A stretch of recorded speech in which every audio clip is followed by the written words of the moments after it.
नहीं आपके पास। Great morning.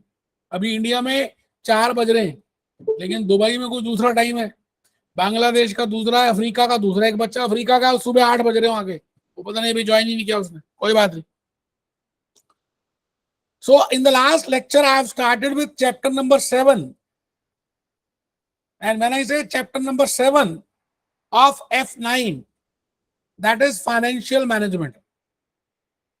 मैंने लास्ट लेक्चर में अपनी होश में फाइनेंशियल मैनेजमेंट F9 स्टार्ट कर दिया था, और मैंने आपको ये कहा था कि अगर आपको दिसंबर में पेपर्स देने हैं तब तो आप इस क्लास को ज्वाइन करो। सभी आप में से सब बच्चे दिसंबर में देना चाहते हैं, तो हम आपको एक तो रिकॉर्डेड क्लासेस भी देंगे, अभी हम देंगे थोड़े दिनों में, प्लस मैं आपके साथ कुछ लाइव लेक्चर्स भी लूंगा जो अभी ले ही रहा हूं आजकल। तो दोनों चीजें मिक्स करके हम आपको आपका सिलेबस कवर करेंगे, and we will be covering with Kaplan, उसके क्वेश्चंस भी देखेंगे, अलॉन्ग विद दैट बीबीबी भी करेंगे। मैंने लास्ट लेक्चर में आपको थोड़ा सा अपना वे बताया था कि what are the different ways, what are the different categories, और उससे पहले बताया था what is the meaning of financial management. तो मैं आज जो स्टार्ट करूंगा दोबारा से, उसका नाम है चैप्टर नंबर 7। हेडिंग लिखिए, working capital management. Working capital management मतलब एक ऐसी मैनेजमेंट जिसमें हम वर्किंग कैपिटल को मैनेज करेंगे। इन द लास्ट लेक्चर मैंने आप सभी को वर्किंग कैपिटल का मीनिंग बता दिया था, फिर मैंने आपको लास्ट लेक्चर में टाइप्स ऑफ वर्किंग कैपिटल भी बता दिए थे, और लास्ट लेक्चर मतलब कल वाले लेक्चर फ्राइडे को मैंने आपको I have told you what are the approaches to estimate working capital. Working capital को एस्टिमेट करने के लिए what are different approaches. I have also told you that also, aggressive approach, conservative approach, and then I started something about the ratios. आज मैं उन्हीं ratios को आगे लेके चल रहा हूं, and I told you that there are some ratios, liquidity ratios. उन लिक्विडिटी रेशियोज की मदद से हम क्या कर सकते हैं, we can see the estimation of working capital, and it is very important that you should know how much amount of working capital you require. ये बहुत जरूरी हो जाता है ये पता लगाना कि आपका ब्लड प्रेशर कितना होना चाहिए, आपका शुगर लेवल कितना होना चाहिए, क्योंकि अगर ब्लड प्रेशर आपको नहीं पता नॉर्मल कितना है तो हाई ब्लड प्रेशर हो सकता है और लो भी हो सकता है, दोनों में आपको प्रॉब्लम आएगी।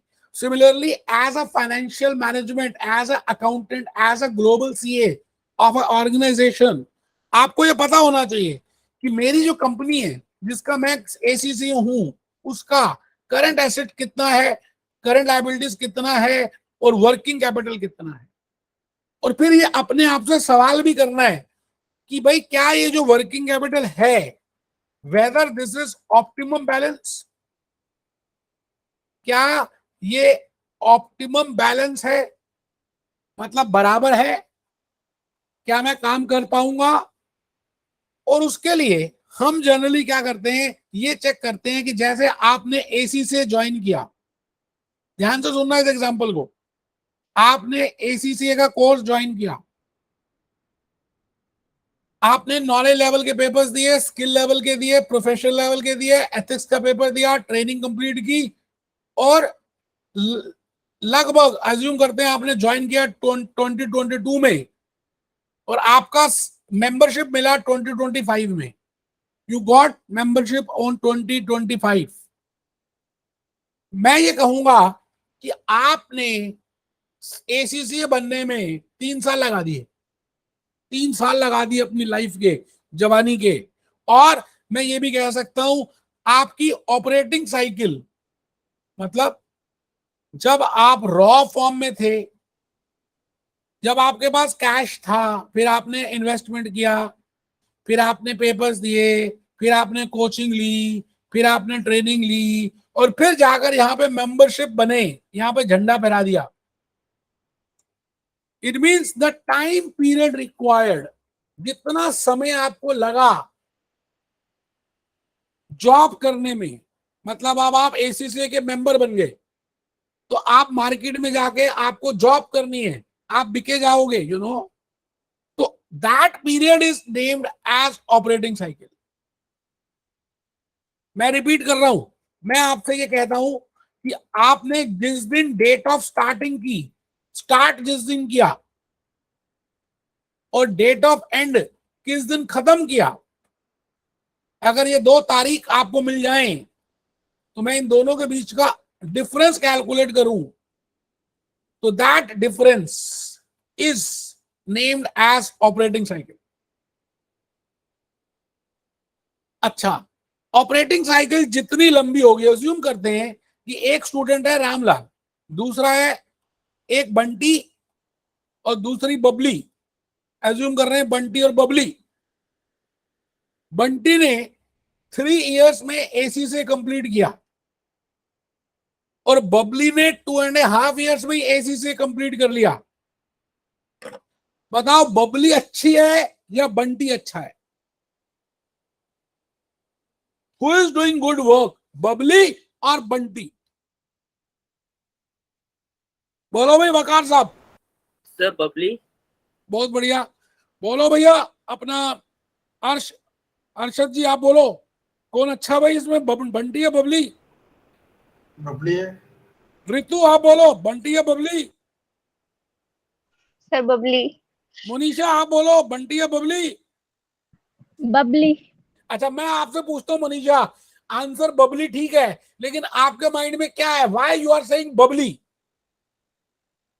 क्या लग रहा है आपको ऐसा? मैंने क्या इसमें बोल दिया? मैंने कहा भाई एक बच्चे ने 3 साल में कंप्लीट किया, दूसरे ने 2.5 ईयर में कंप्लीट किया, या मैं ये कह दूं कि ऑपरेटिंग साइकिल इसकी लंबी है और इसकी ऑपरेटिंग साइकिल थोड़ी सी छोटी है, तो आपके माइंड में क्या आया बबली का आंसर देने से पहले? बोलो Manisha.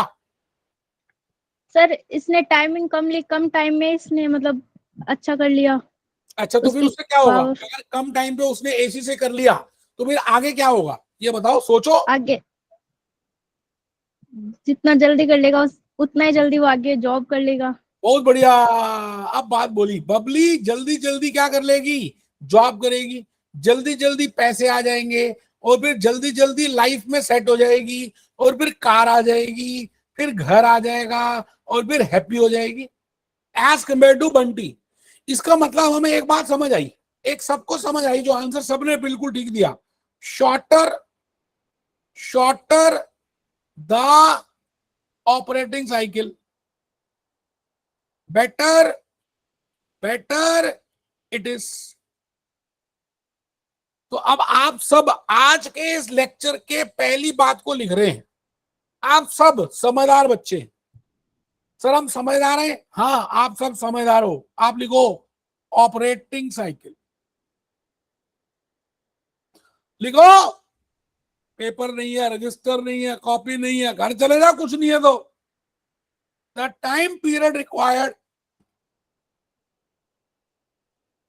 the time period required, इसको आप नॉर्मल लेक्चर मत मानना, for converting, the time period required for converting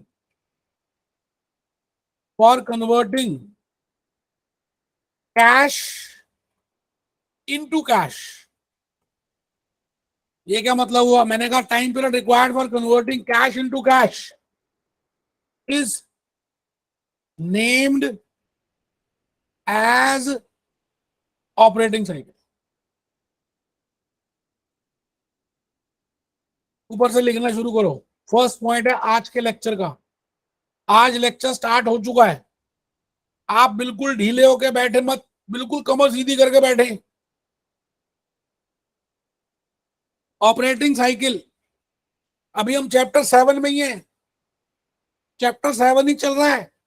जो बच्चों ने आज से ज्वाइन किया उनको बता रहा हूं। The time period required from converting cash to cash सुनना जरा, कैश टू कैश का मतलब क्या? आप एसीसी हैं उस कंपनी के, सबसे पहले उस कंपनी के पास कैश होगा, वो उसका रॉ मटेरियल परचेज करेगी, फिर उसके बाद उसको कन्वर्ट करेगी वर्क इन प्रोग्रेस में, फिर उसके बाद वो फिनिश गुड्स में कन्वर्ट होगा, फिर उसके बाद वो बेचेंगे तो अकाउंट रिसीवेबल्स में कन्वर्ट होगा, फिर अकाउंट रिसीवेबल से कैश आएगा। और आप कई बार उधार भी लोगे, उसको हम बोलते हैं अकाउंट्स पेबल। आराम से रॉ मटेरियल की जगह में अगर आर लिख दूं, वर्क इन प्रोग्रेस की जगह में अगर डब्ल्यू लिख दूं, फिनिश गुड्स की जगह if I write down F, account receivables की जगह ए आर लिख दूं, वो तो छोटा ही है, एपी। पहले ये बताओ कि क्या ये डायग्राम समझ आ रहा है कि कैश से रॉ मटेरियल, रॉ मटेरियल से डब्ल्यूआईपी, डब्ल्यूआईपी से फिनिश गुड्स, फिनिश गुड्स से अकाउंट रिसीवेबल्स, अकाउंट रिसीवेबल से कैश। क्या ये सर्कल समझ आया आपको कि आप छोटे थे, फिर चलना सीखा, फिर आप किंडरगार्टन में गए, फिर अल्फाबेट सीखे, फिर बड़े स्कूल में आ गए, फिर उसके बाद 11th-12th कर ली, अब एसी से कर रहे हो, फिर जॉब करोगे, ये पूरा सर्कल है। इसी तरह से एक किसी भी ऑर्गेनाइजेशन को देखें तो एक बिग सर्कल है, उसका नाम है operating cycle. Operating cycle, operating cycle, इसको सिंबॉलिकली ऐसे लिखते हैं। पहले बताओ ये लिखा, डायग्राम बनाया या नहीं?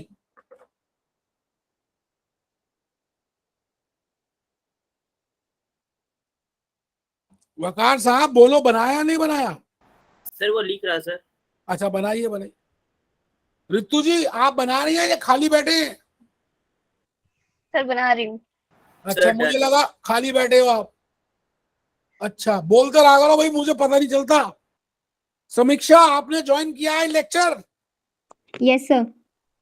बहुत लेट क्यों ज्वाइन करते हो समीक्षा? आप बना रहे हो या बस ऐसे ही बैठे हो समीक्षा? सर बना रही हूँ। हाँ बनाओ प्लीज बनाओ, यस सर। कोई खाली नहीं बैठेगा, मैं थप्पड़ मारूंगा जो खाली बैठेगा। मनीषा आप बना रहे हो नहीं?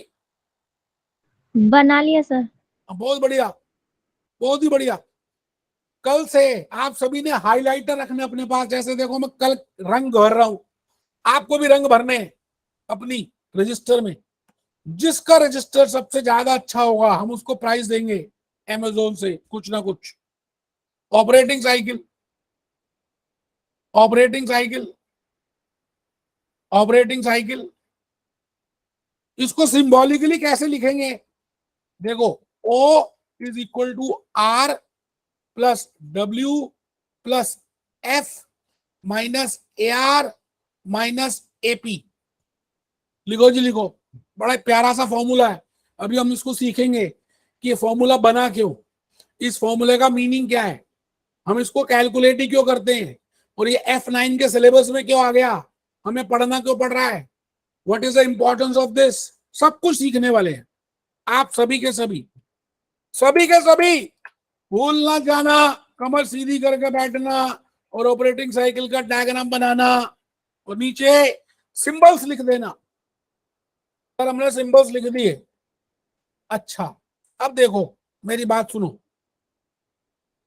नीचे एक बात लिख दो बड़ी इंपॉर्टेंट सी, shorter shorter the operating cycle better it is. अभी अभी आपने बताया था, एग्जाम्पल लिख दो, बंटी एंड बबली। आपको याद रहेगा बंटी एंड बबली में मैंने क्या समझाया था। अब आगे आ जाओ, आपके सामने मैं एक क्वेश्चन लेकर आ रहा हूं, आपने उस क्वेश्चन को ध्यान से देखना है और समझना है और मुझे बताना है कि क्या समझ आया। आप ही के कैप्लन का है। मैं सीधा चैप्टर 7 की तरफ बढ़ गया। कोई नई बुक लेने की जरूरत नहीं है, आप हमारे ऑफिस में फोन करना, आपको गाइड कर देंगे।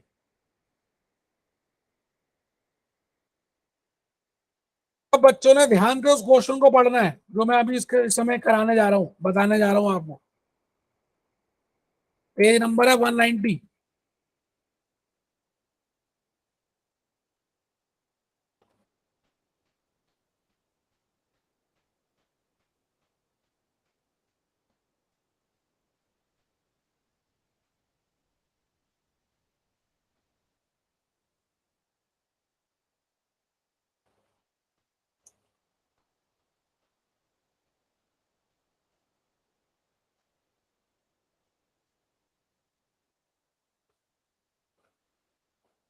एक बच्चा कह रहा क्वेश्चन नहीं दिख रहा। हाँ कोई बात नहीं, अभी दिखेगा। लो सर लो, ये देखो, ये है जी इलस्ट्रेशन नंबर 1। ये सब बच्चे ध्यान से पढ़ रहे हैं इस समय क्वेश्चन को।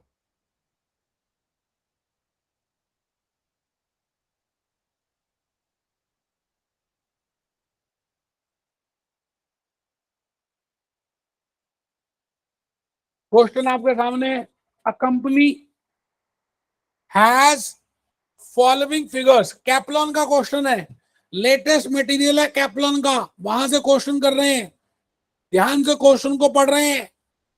वो कहता है कि कंपनी के पास एक इंफॉर्मेशन है। अच्छा, क्या क्या इंफॉर्मेशन है? रिसीवेबल्स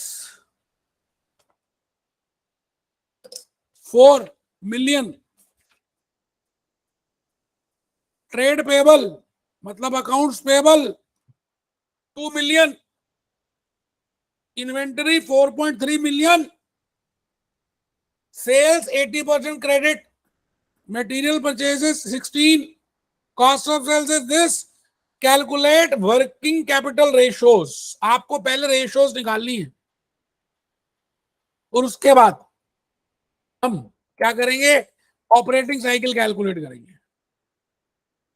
तो पहली बात, आपको रेशियोज कैसे कैलकुलेट करनी है, आप सभी मेरे साथ साथ पहले आ जाएं और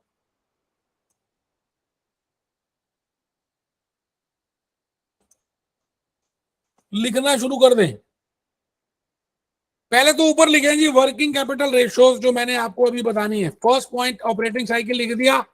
ऑपरेटिंग साइकिल तभी निकाल सकते हैं अगर आपको रेशियोज पता हो। तो हेडिंग लिखिए working capital ratios. First ratio, अच्छा कोई भी रेशियो लिखी हो तो न्यूमिनेटर अपॉन डिनोमिनेटर होता है ये फॉर्मूला, ठीक है। फर्स्ट इज, मैं फर्स्ट रेशियो की बात कर रहा हूं, इन्वेंटरी टर्न ओवर रेशियो। कितने बच्चों ने ये नाम सुना होगा पहले से, इन्वेंटरी टर्नओवर रेशियो? पहले से मतलब मालूम था इन्वेंटरी टर्नओवर रेशियो क्या होती है? ये बात पता है क्या आपको? फॉर्मूला लिखिए, cost of sales upon average inventory.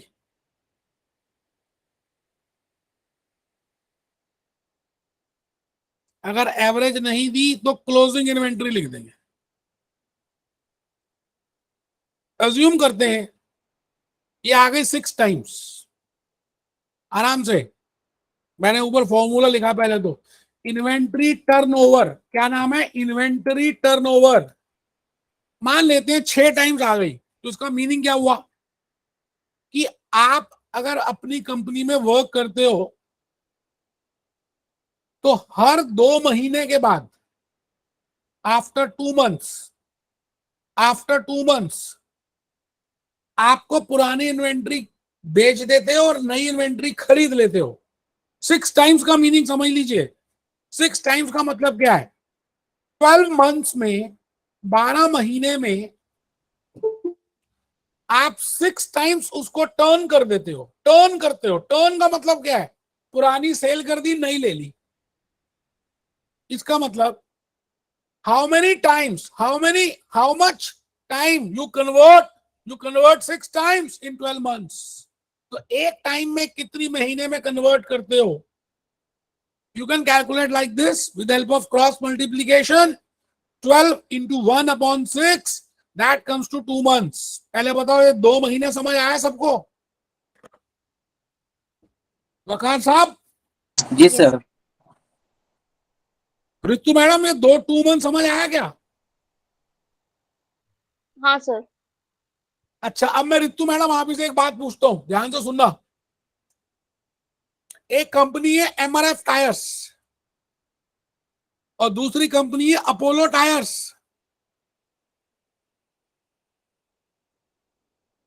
इस कंपनी की इन्वेंटरी होल्डिंग पीरियड, इस कंपनी का चलिए inventory turnover ratio is 12 times और अपोलो टायर का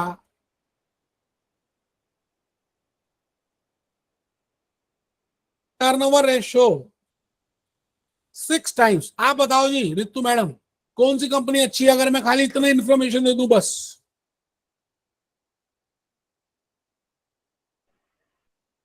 एमआरएफ अच्छी है या अपोलो अच्छी है? सर मैं एमआरएफ।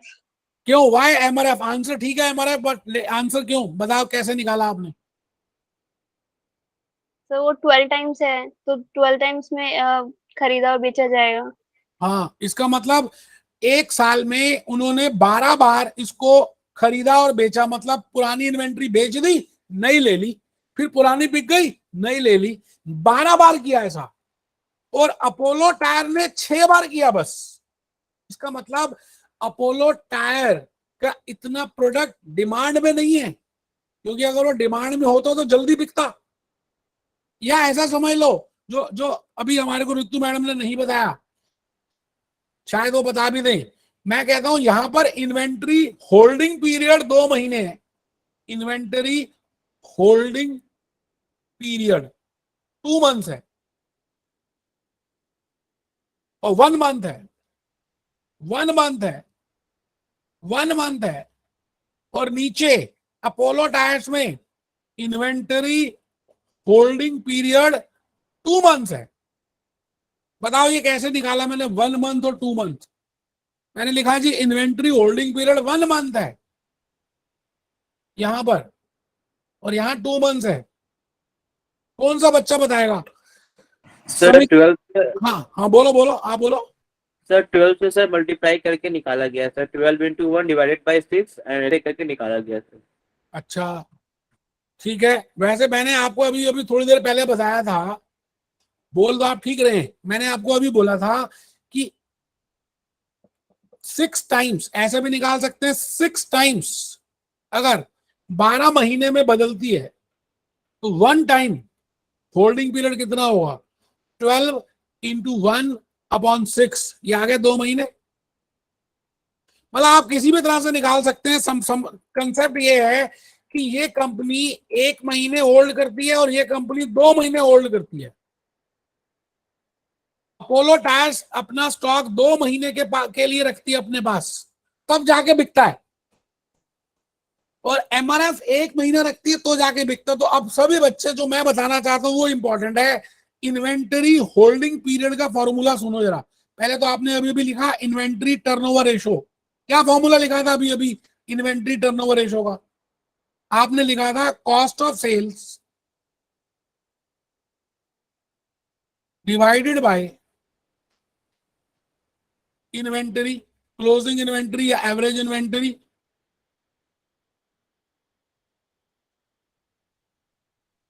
अब मैं लिख रहा हूं inventory holding period, inventory holding period.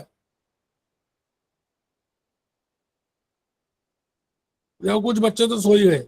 यहां पे मैंने लिखा इन्वेंटरी होल्डिंग पीरियड। इसको ऐसे लिख सकते हैं, इसको ऐसे लिख सकते हैं 12, या ऐसे भी लिख लीजिए इन्वेंटरी, इसका opposite closing inventory upon cost of sales.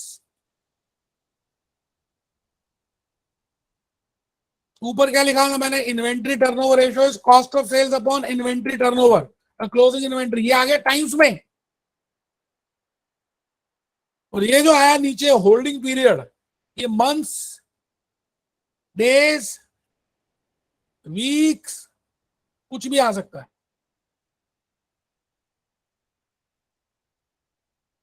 कितने बच्चों को ये होल्डिंग पीरियड की बात समझ आई है? नहीं तो मैं रिपीट करूंगा, दूसरे तरह से बताता हूं।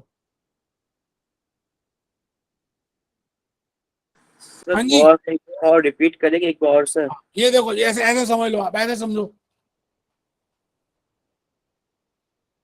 ऐसा समझ लो कि सपोज करते हैं, मैं अभी दूसरी रेशो बता के फिर आपको बताता हूं। आप लिखो पहले अकाउंट्स रिसीवेबल टर्नओवर रेशो। मैं अभी अभी सारी एक्सप्लेन करूंगा दोबारा से, पहले एक बार टर्नओवर रेशो इसका फॉर्मूला देख लो। Account receivables turnover ratio, credit sales upon account receivables. मतलब हमने एक साल में कितनी सेल की, मान लेते हैं ये आया 4 टाइम्स। क्या मतलब समझते हैं 4 टाइम्स का? 4 टाइम्स का मीनिंग क्या समझते हैं? समीक्षा क्या समझ आती है 4 टाइम्स? समीक्षा, सर 4 बार रिसीव्स होंगे अकाउंट्स। हाँ, इसका मतलब हम उधार 3 महीने का देते हैं। देखो कितने बच्चों को समझ आया। मैं कहता हूं 4 टाइम्स है, it means we are giving credit of 3 months. कौन सा बच्चा बताएगा 3 महीने कैसे निकाल लिया मैंने?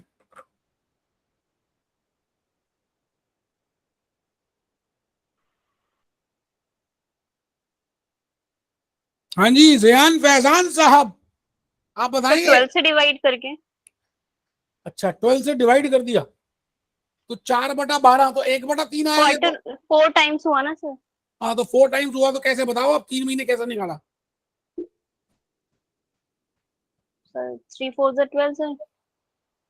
नहीं, 3 4 या तो 12 बिल्कुल ठीक है, वो तो मल्टीप्लाई करके 3 4 या 12 तो आएगा ही। सो 4 टाइम्स हमें रिसीव हो रहे हैं। हाँ, 4 बार आपके डेटर्स बदले जा रहे हैं एक साल में, तो 12 महीने में अगर 12 मंथ्स में 4 बार चेंज हुए, तो एक बार कितने महीने में चेंज हुए होंगे?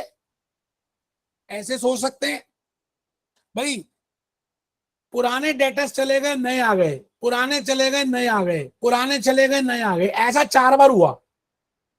इसका मतलब आप उधार 3 महीने का देते हो, तभी तो 4 बार हुआ ऐसा। इसको ऐसे समझ सकते हैं, if 4 times, then if 4 times is there, then it is in 12 months. तो एक टाइम कितने महीने में होगा? तो इस तरह से मैंने किया, तो 12 into 1/4 is equal to 3 months. मैंने क्या किया, ऊपर टाइम लिखा, नीचे नीचे अकाउंट रिसीवेबल्स टर्नओवर रेशियो लिख दी। अब ये सिंपल सा फॉर्मूला बताऊंगा, पहले बताओ ये 3 महीने सबको समझ आ गया या नहीं आया? यस ये सर। क्या आ गया? क्या कह रहे हो? आ गया सर, क्लियर। मैंने अभी तक आपको 2 रेशोज बता दी, बस 2 ही बताई। एक बताई inventory turnover ratio,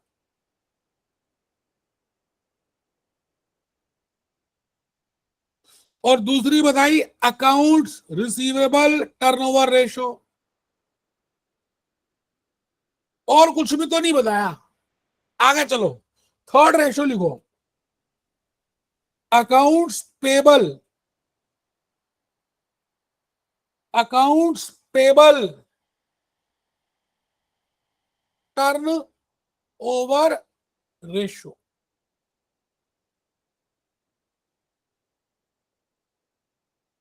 accounts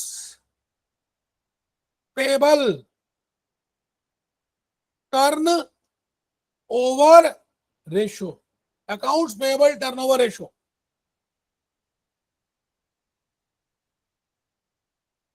credit purchases, credit purchases upon payables, हमने कितने देने और कितना सामान खरीदा था एक साल में। मान रहे हैं ये 12 टाइम्स आ गया, ये 12 टाइम्स आ गया। इसका मीनिंग ये हुआ कि एक साल में 12 बार आप पेमेंट कर रहे हो, और इसका मीनिंग ये भी हुआ कि credit period allowed by suppliers to you, suppliers ने आपको कितने महीने का उधार दिया, उसको बोलते हैं ये 1 महीना है। यहां पर बताओ 1 मंथ कैसे आया।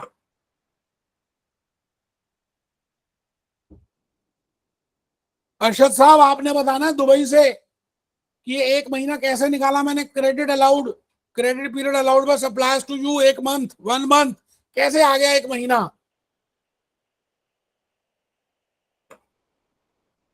बोलिए।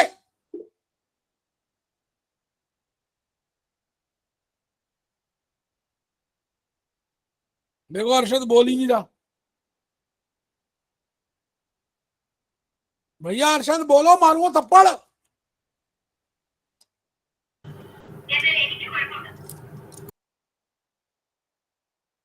बोलो। मेरा क्लास में भी है या नहीं। अरशद जी बोल क्यों नहीं रहे यार आप हैं, आप तो क्लास में हैं, बोलिए।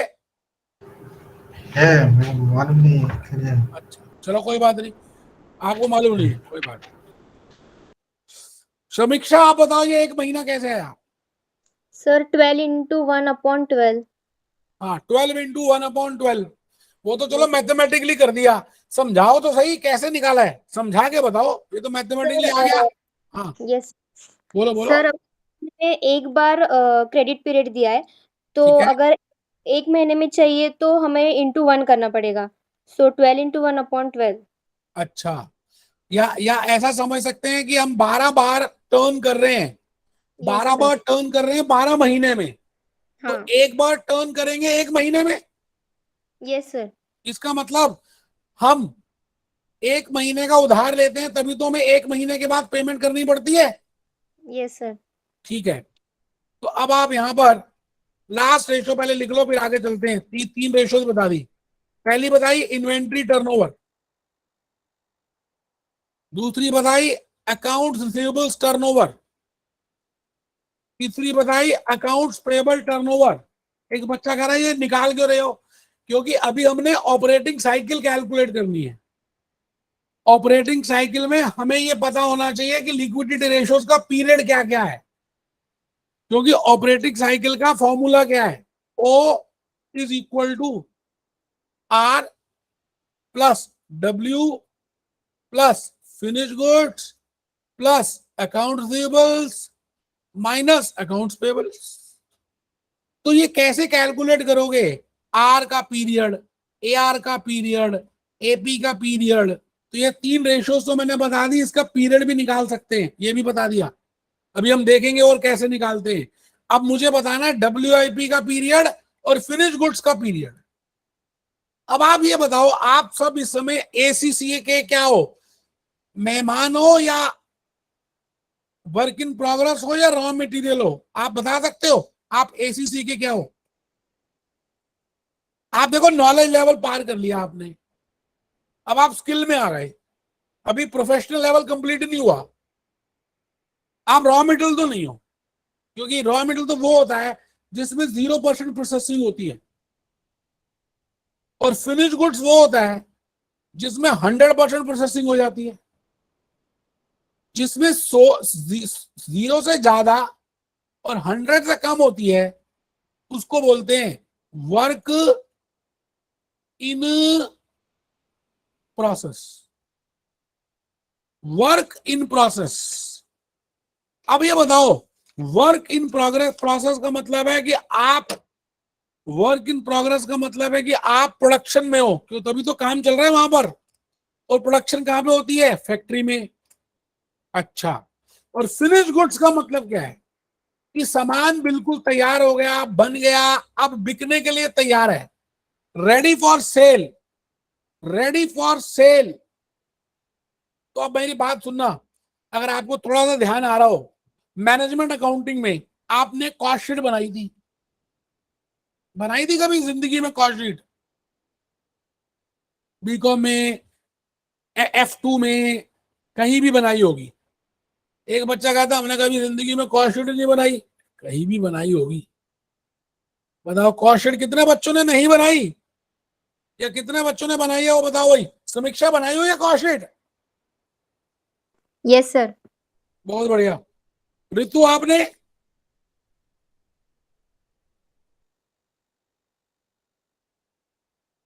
ऋतु, ए ऋतु, देखो ऋतु मैडम बोल ही नहीं रही।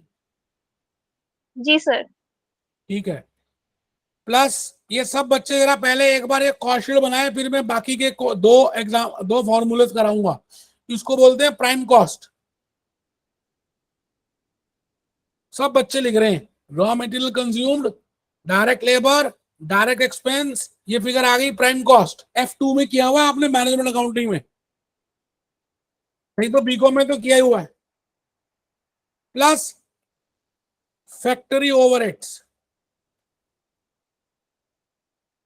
इसको बोलते हैं फैक्ट्री कॉस्ट, और प्रोडक्शन कॉस्ट।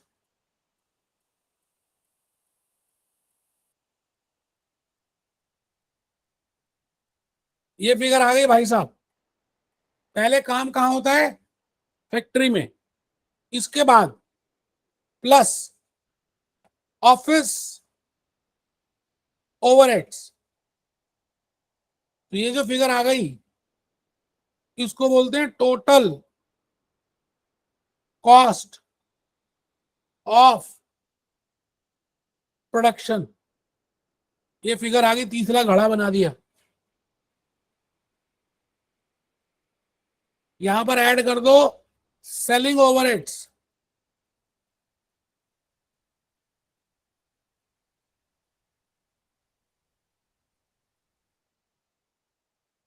ये जो फिगर आ गई इसको बोलते हैं कॉस्ट ऑफ सेल्स। फिर सेल्स में से लेस कर देते हैं और यहां पर आ जाता है प्रॉफिट या लॉस, कुछ भी बीच में। आराम से पहले ये पूरी स्टेटमेंट बनाओ, ऊपर से बनाओ भैया। कॉस्ट शीट हेडिंग नाम लिखो, रॉ मटेरियल कंज्यूम्ड, इसको बोलते हैं डायरेक्ट मटेरियल, फिर डायरेक्ट लेबर, और फिर डायरेक्ट एक्सपेंस, तीनों को जमा कर दें तो प्राइम कॉस्ट आ जाएगा। फिर इनडायरेक्ट फैक्ट्री ओवरहेड्स ऐड कर दें तो फैक्ट्री कॉस्ट आ जाएगी।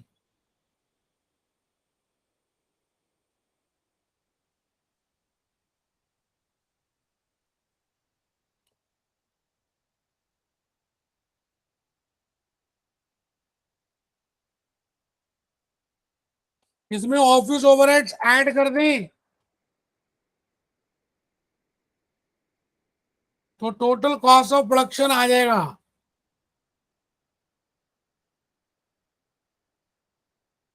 इसमें सेलिंग ओवरहेड्स ऐड कर दें तो कॉस्ट ऑफ सेल्स आ जाएगा, और फिर सेल से लेस कर दें तो प्रॉफिट आ जाएगा।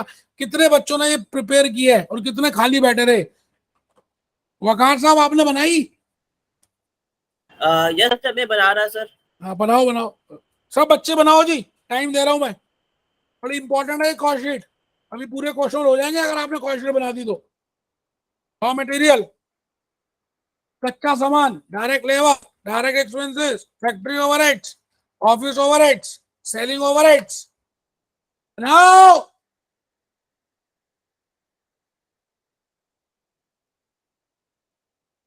अभी रिकॉर्डेड लेक्चर्स में मिलेंगे आप सबको।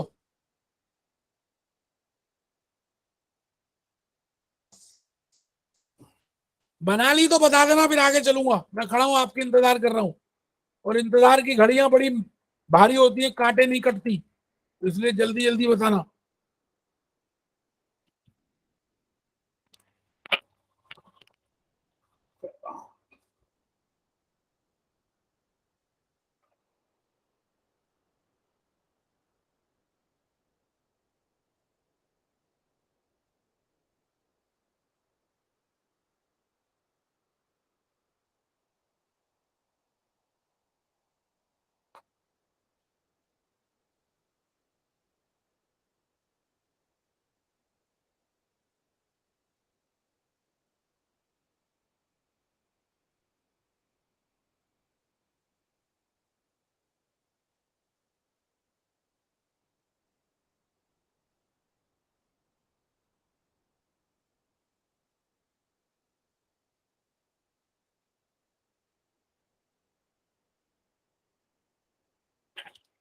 ये देखो, कोई बता ही नहीं रहा किया नहीं किया, अब ऐसे ही बैठ गए सारे। कंप्लीट कर लिया क्या सर? Complete sir. मनीषा आपने? Yes sir, complete. Samiksha, yes sir. Ritu, yes sir. Arshad Dubai, yes sir complete. Faiz Ahmad Africa. देखो एक बच्चा अफ्रीका से भी हमारे पास, फैज अहमद अफ्रीका। और एक फैजान साहब है बांग्लादेश से। बहुत बढ़िया। अब सुनना, इसमें क्या है, ये जो है ना फैक्ट्री कॉस्ट या प्रोडक्शन कॉस्ट, ये कहाँ होती है? ये वर्क इन प्रोग्रेस इससे रिलेट करता है। वर्क इन प्रोग्रेस का मतलब क्या है? जो भी काम खत्म नहीं हुआ, जो भी चल रहा है, जो प्रोसेस में है, उसको बोलते हैं वर्क इन प्रोग्रेस। तो वर्क इन प्रोग्रेस की मोहब्बत की इश्क के 2.5 अक्षर प्रेम के किसके साथ हैं? प्रोडक्शन कॉस्ट के साथ। और जो सामान बन गया, अब बिकने को तैयार है, उसको बोलते हैं cost of production, finish goods. लिख लो। प्यार की बातें, रिलेशनशिप लिख लो। मैं बोलूं आलिया भट्ट, तो आपके माइंड में क्या आएगा? क्या आएगा भाई आपके माइंड में? मैंने बोला आलिया, आपके माइंड में क्या आया? रणबीर। क्योंकि डायरेक्ट रिलेशनशिप है उनकी। मैं बोलूं वर्क इन प्रोग्रेस, तो आपके माइंड में क्या आना चाहिए? Production cost. मैं बोलूं फिनिश गुड्स, तो आपके मन में क्या आना चाहिए? Total cost of production. तो कॉस्ट शीट बड़ी हेल्प करने वाली है आपकी इन रेशियोज को कैलकुलेट करने के लिए। तो मैं अब तीसरी रेशो कराने जा रहा हूं। देखो मैंने कितनी रेशोज करा दी। इन्वेंट्री टर्नओवर करा दी, जो आप भूल भी गए लिख के। Account receivables turnover, accounts payable turnover. अब मुझे फोर्थ करानी है, 5 रेशोज करानी थी, 4, फोर्थ लिख लो। फोर्थ लिख लो, work in progress turnover ratio is equal to production cost, production cost, production cost upon closing work in progress. अभी अभी हमने कॉस्ट शीट में देखा, और वैसे भी हमें पता है वर्क इन प्रोग्रेस का मतलब है जो अभी काम अभी कंप्लीट नहीं हुआ। इसका मतलब वो अभी फैक्ट्री में ही है। इसका मतलब वो फैक्ट्री कॉस्ट से रिलेट कर रहा है। उसकी मोहब्बत, उसका इश्क वहीं पर है। 5वां, फिफ्थ, फिनिश्ड गुड्स। आहा आहा, finished goods turn over ratio. बताओ फिनिश्ड गुड्स की मोहब्बत के 2.5 अक्षर प्रेम के किसके साथ हैं? अभी बताया था, अभी बताया था। बोलो ना, कहां पे कॉपी पेस्ट के लिए बैठे हो, बोलो ना। Closing finish goods stock, cost of production upon closing finish good stock. अगर अभी तक आपको कुछ भी समझ नहीं आया, मैं अभी एक ऐसी चीज बताने वाला हूं जिससे सब कुछ समझ आ जाएगा। पहले यहां तक लिख लो, पहले यहां तक लिख लो आराम से। मैं भूपेश आनंद, मैं सीए, मैं सीएस, मैं सीएम में, मैं यूएसए और मैं लंदन, आपके सामने एक ऐसा टेबल बनाने जा रहा हूं जिससे पूरा चैप्टर 17 हो जाएगा और आपको कुछ याद भी नहीं करना पड़ेगा। सुनना, वो टेबल है क्या, कमाल का टेबल है। पहले देख लो फिर बनाना, पहले मुझे देख लेना फिर बनाना। 3 कॉलम बनाने हैं जी आपने पेज में। पूरा चैप्टर 17 का क्रक्स यही है। आपको यहां लिखना है रेशो का नाम और यहां पर इसका होल्डिंग पीरियड, क्योंकि हमें ऑपरेटिंग साइकिल कैलकुलेट करने के लिए होल्डिंग पीरियड चाहिए। जैसे पहला raw material turn over ratio, ये बताई थी आपको। Second work in progress turn over ratio. Finish goods turn over ratio. Accounts receivables turn over ratio. अभी 5 रेशोज बताई हैं, 5 के नाम लिख रहा हूं बस। Accounts payable turn over ratio. आराम से जी, मुश्किल है ही नहीं। आपने 5 रेशोज का नाम लिख दिया और क्या किया, बहुत बड़ा काम थोड़ी कर दिया। अच्छा, अगर आप ध्यान से देखो तो जो भी रेशो है उसका डिनोमिनेटर उसी के नाम से है। पर क्या मतलब, मैंने कहा जो रेशो है उसका डिनोमिनेटर उसी के नाम से है। कैसे, क्या कहना चाह रहे हैं सर आप? जैसे रॉ मटेरियल टर्नओवर रेशो है, तो अगर आप देखो तो मैंने यहां पे लिखा closing stock of raw material. अभी न्यूमरेटर देख लेंगे। वर्क इन प्रोग्रेस टर्नओवर है तो closing stock of work in progress. Finish goods turnover है तो क्लोजिंग बैलेंस या stock of finish goods.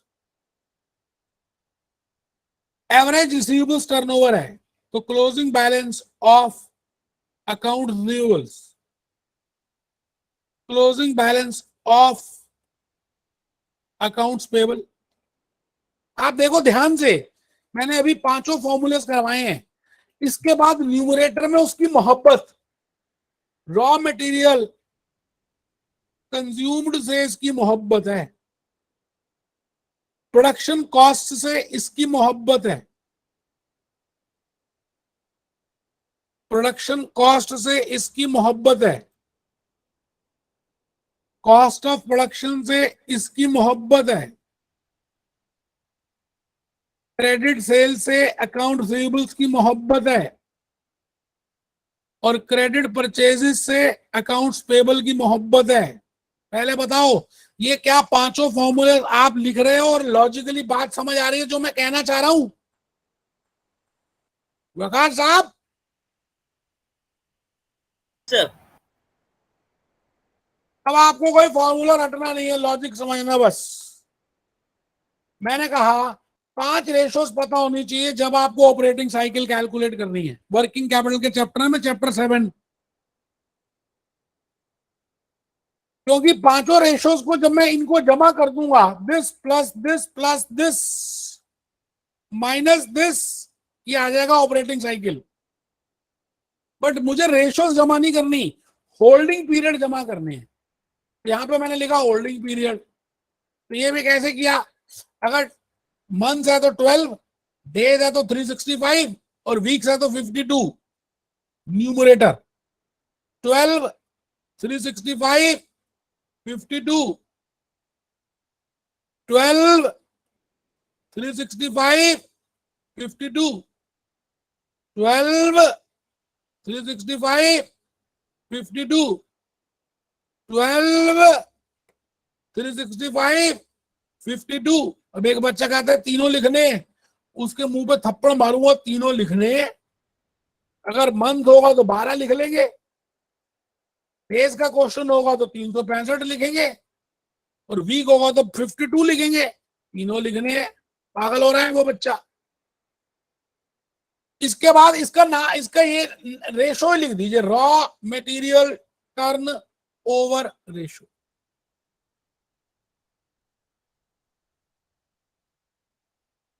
Work in progress turn over ratio. Finished goods turn over ratio. Accounts receivables turn over ratio. Accounts payable turn over ratio. पहले लिख लो जी, फिर मैं समझाता हूं। आराम से लिख लो, कोई जल्दी नहीं।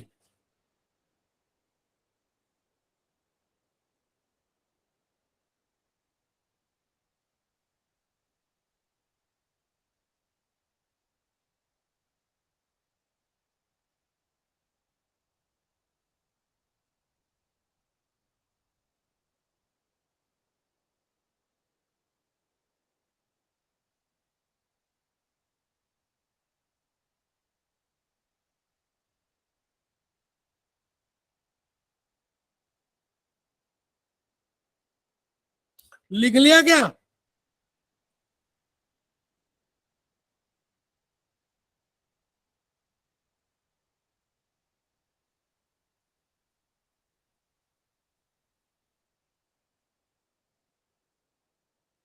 सर फोर्थ और फिफ्थ पॉइंट तो दिखाई सही को।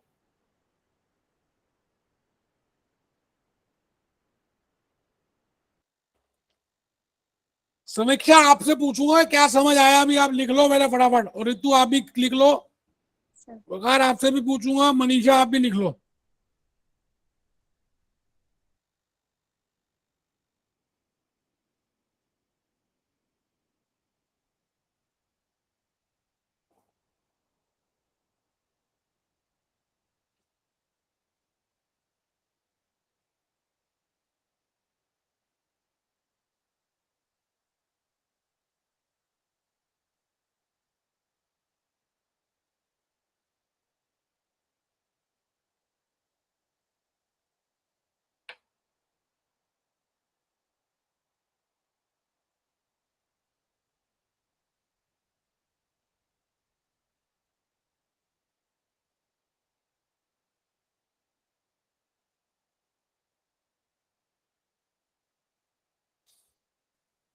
हाँ मनीषा आप बताओगे क्या लिखा मैंने, क्या पीरियड निकालने की कोशिश की है?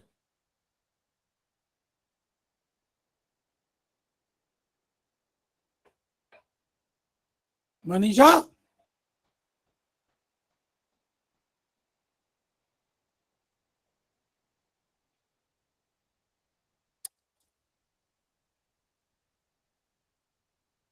समीक्षा आप बताओ। Sir holding period. नहीं वो तो ठीक है, निकाला कैसे? ये क्या अभी जो लॉजिक लगाया वही लगाया, कैसे क्या समझ आया आपको इसमें, ये बताओ।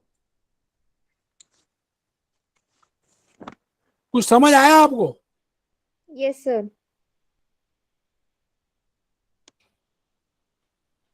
अब आप इसमें आ जाओ जरा पहले से बच्चे।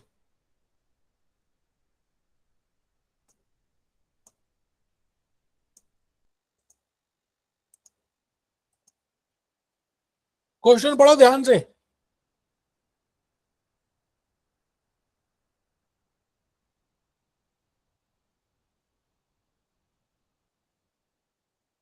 आपको निकालनी है वर्किंग कैपिटल रेशोस। आपके क्वेश्चन है उसका। तो पहला तो रिसीवेबल्स दिया हुआ है, तो एक तो निकल जाएगी अकाउंट्स रिसीवेबल्स टर्नओवर रेशो। आपको रेशोस का नाम नहीं पता है, खाली कह दिया वर्किंग कैपिटल रेशोस निकालो। दूसरा दिया ट्रेड पेबल, तो तो एक निकल जाएगा अकाउंट्स पेबल टर्नओवर रेशो, फिर थर्ड दिया है इन्वेंटरी, तो ये निकल जाएगी इन्वेंटरी टर्नओवर रेशो, और बाकी तो ये सेल्स गिवन है, वो कह रहा है जी 80% क्रेडिट है, उधार, material purchases all on credit, सारा ही उधार में खरीदते हो, और कॉस्ट ऑफ सेल्स गिवन है। तो पहली रेशो लिखो आप सब जो बच्चों ने निकालनी है, उसका नाम है, लिखो इन्वेंटरी होल्डिंग पीरियड और इन्वेंटरी टर्नओवर रेशो।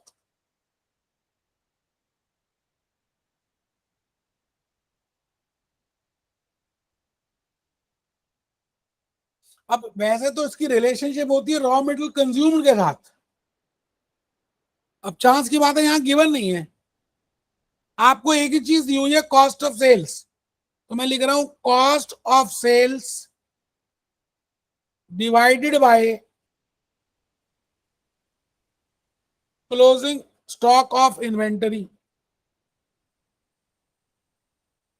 तो जरा बताओ 25 डिवाइडेड बाय 4.3 कितना आया, जरा कैलकुलेटर निकाल लो बाहर, मेरे पास तो कैलकुलेटर ये रहा, तो 25 डिवाइडेड बाय 4.3 ये आ गया जी 5.81 टाइम्स।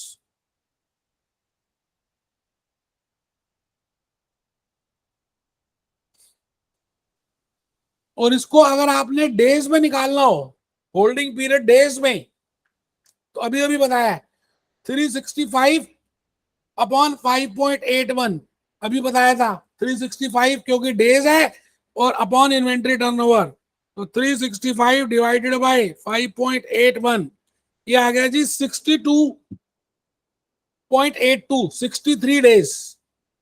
आंसर देखो, इन्होंने यही निकाला है, आराम से देख लो आंसर, इन्होंने सीधा 63 डेज निकाल दिया, उसमें रटना पड़ेगा। आप पहले इन्वेंट्री टर्नओवर रेशो निकालो, जो आपने यहां पे निकाली इन्वेंट्री टर्नओवर, फिर उसको लॉजिकली एक्सेप्ट करके डेज में आ जाओ, तो आपने निकाला 5.81 टाइम्स, मतलब 12 महीने में 5.81 टाइम्स ये टर्न करता है इन्वेंटरी, तो एक कितनी बार में करता होगा, उसको निकालने के लिए होल्डिंग पीरियड हो गया 365, क्योंकि डेज दिए, अगर वीक्स होता तो 52 लिखता, अपॉन 5.81 आपके सामने किया है, लेकिन इन्होंने शॉर्टकट मेथड लगाया है, देखो आराम से, मैंने लॉजिक समझाने के लिए ऐसा किया आपके साथ। तो पहले बताओ रॉ मेटेरियल की ये वाली साइकिल समझ आई? देखो कोई बच्चा बोल नहीं रहा, बोलो ना। Yes sir. Yes sir. चलो दूसरी रेशो निकालो आप जरा, work in progress turn over ratio, पहले आप work in progress turn over ratio निकालो, फॉर्मूला लिखो, production cost upon closing balance of work in progress. अब यहां प्रोडक्शन कॉस्ट नहीं दी, खाली कॉस्ट ऑफ सेल्स ही दी है, तो हम कॉस्ट ऑफ सेल्स से ही करेंगे जो भी कुछ करना है। कॉस्ट ऑफ सेल्स है 25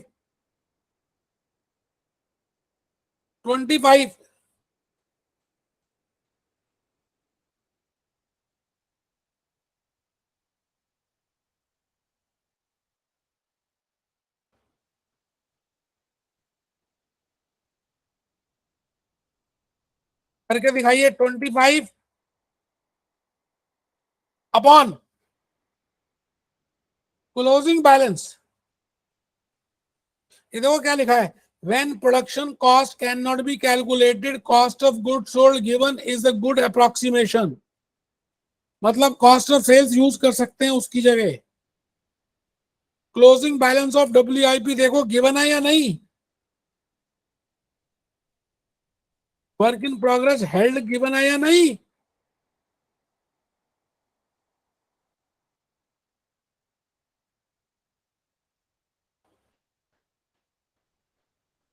देखो क्वेश्चन में,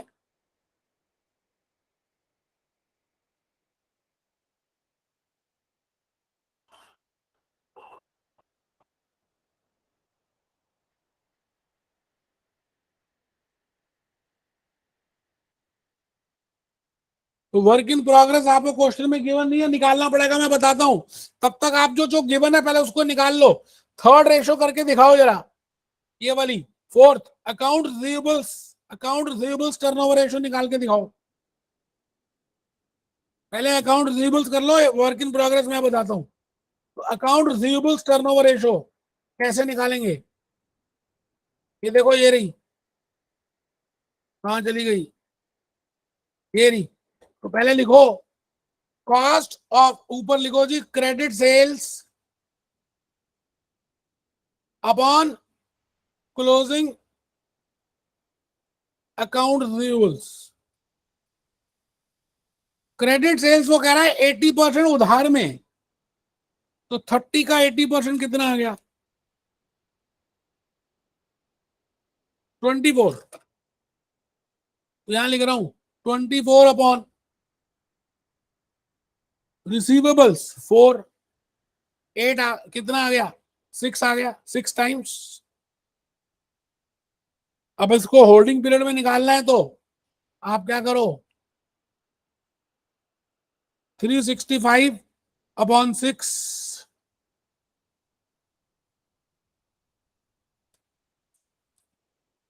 तो ये आ गया जी 60.83, जिसको इन्होंने अप्रोक्सीमेटली 61 डेज ले लिया, 60.83।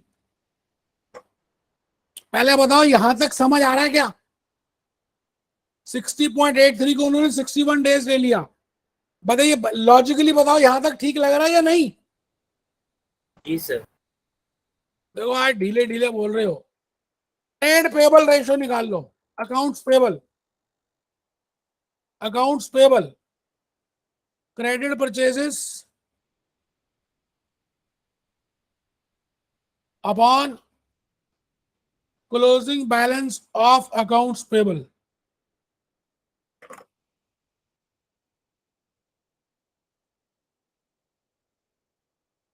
क्रेडिट परचेजेस कितनी है, 18 अपॉन एवरेज पेबल 2, ये 9 टाइम्स आ गया जी। उसके बाद 365 अपॉन 9 कर लो, तो accounts payable turn holding period आ जाएगा, करके देखो। 365 अपॉन 9, ये आ गया जी 40.56, जिसको इन्होंने 41 डेज ले लिया है।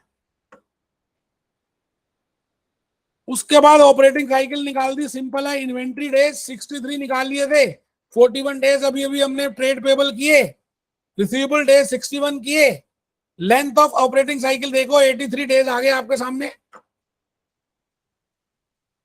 आराम से देख लो। आप सभी ने 63 डेज निकाले हैं, फिर अभी अभी 41 डेज भी कैलकुलेट किए हैं। अभी work in progress finish goods छोड़ दो, और अभी अभी रिसीवेबल्स भी निकाले हैं। तो कैसे फॉर्मूला लगाते हैं, inventory minus trade payable plus receivables, तो ये आ गया 83। इसका मतलब क्या, मतलब समझ आया। The cash operating cycle tells between paying out for material inventory and receiving cash back, दोबारा से कैश आने में कितने दिन लग रहे हैं, 83 डेज लग रहे हैं। Shorter the period better it is.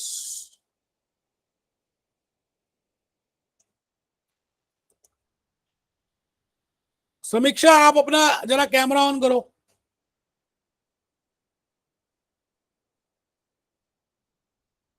जल्दी जल्दी करो समीक्षा।